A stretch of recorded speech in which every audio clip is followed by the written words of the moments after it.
Kenseth won the season-opening Daytona 500, backed it up with a win at California the following week. It has now been 30 races since a Ford has gone to victory lane this year. The other thing these guys are going to have to be careful of, somebody runs out of fuel in the middle of this, man, what a big problem that could create.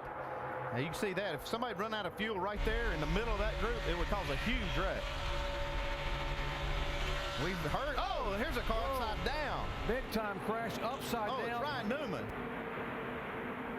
See Kevin Harvick there, Marcus Ambrose. Ambrose is there, comes across, Harvick stops, and Newman's car comes to rest upside down on its roof.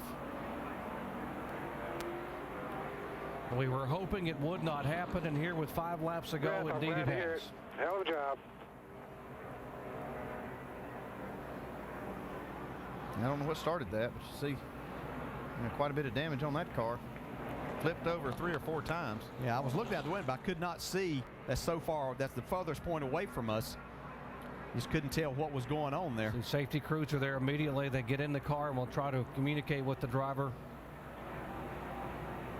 Kevin Harvick has pulled his car away.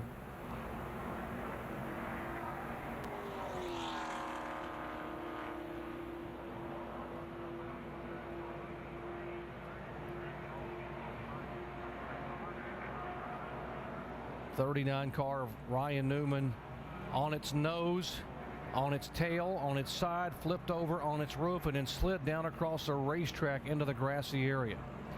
47 cars moved away of Ambrose, as well as a 29 of Harvick. Yeah, these cars get turned around, like especially at the highest speed part of the track, at the end of the straightaway, and they get turned around and they just lift off the ground. And we could see it tumbling from that point. Let's show you again what happened here. 5 laps to go at Talladega. And watch a car get turned around. He and his teammate Tony Stewart got into the wall, but you can see it turns Ryan Newman around. As soon as it does, it's almost like that wing acts as to help to lift the car up. Lands on Kevin Harvick's hood. See Elliott Sadler there involved. Elliott trying to jam the brakes on to keep him hitting the 39 as it was pirouetting up the track. He's able to miss it. Harvick able to get the car woed down as the 39 just comes rolling down on its roof onto the grass and comes over again another 360 before coming to rest on its top.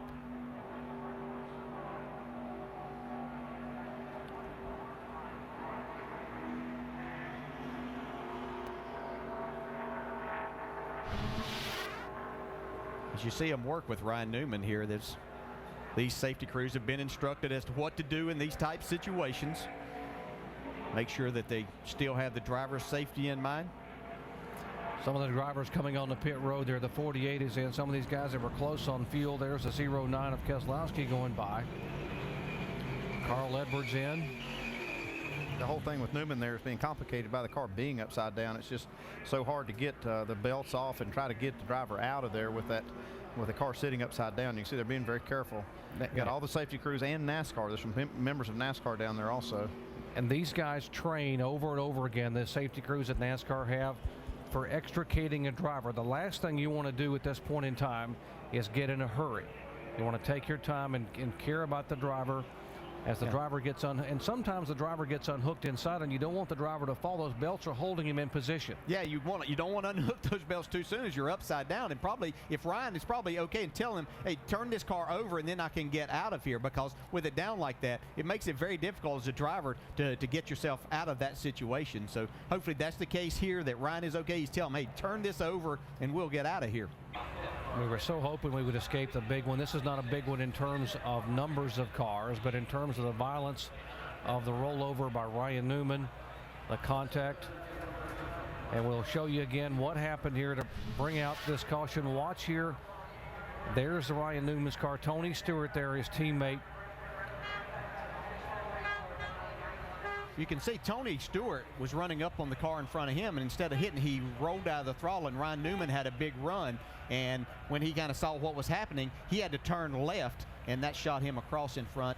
He was actually getting a little bit of a shove from Marcus Ambrose, too. Yep. Almost all the cars were touching going down the backstretch. Now watch Marcus Ambrose's onboard camera as the 39 car comes across in front of him. See right here, he gets that. Free wide The top. second hit, that shot him over in front of the 29, and then when he got turned around backwards when the car lifted off. See, that bump there, that turned Tony. Wow. You can see the car up in the air down on the inside. Unbelievable. Lands upside down on the hood of the 29 car of Kevin Harvick. Now watch it as it happened in real time.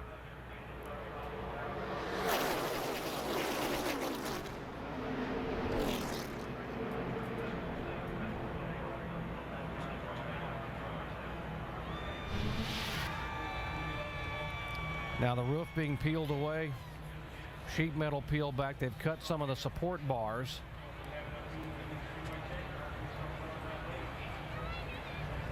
They have an area behind Talladega Speedway where they have cars that they have specifically built to train these guys to do this. There's the last bar being cut. They folded back, and now they should be able to get, and Ryan Newman climbing out. How about that? Wow. What a great sight that is.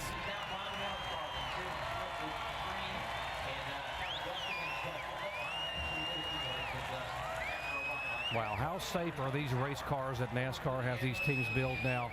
Got a little mud on him, but otherwise none the worse for wear. That's good to see. Yeah, when you got to dust the grass off of you, and that's the worst thing, that's a pretty good day.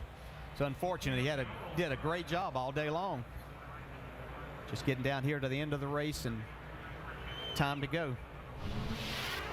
Again, here's the accident. 5 laps to go at Talladega. Chain reaction, the 14 gets in the wall, 39 contact with a 29, and suddenly he is airborne and comes to rest right on the hood of the 29 car of Harvick right there. And then across the racetrack, the pirouette and the roll. Well, Elliott Sadler did a nice job to get his car woe down and not just hit that 39 coming up across the racetrack. Sure did.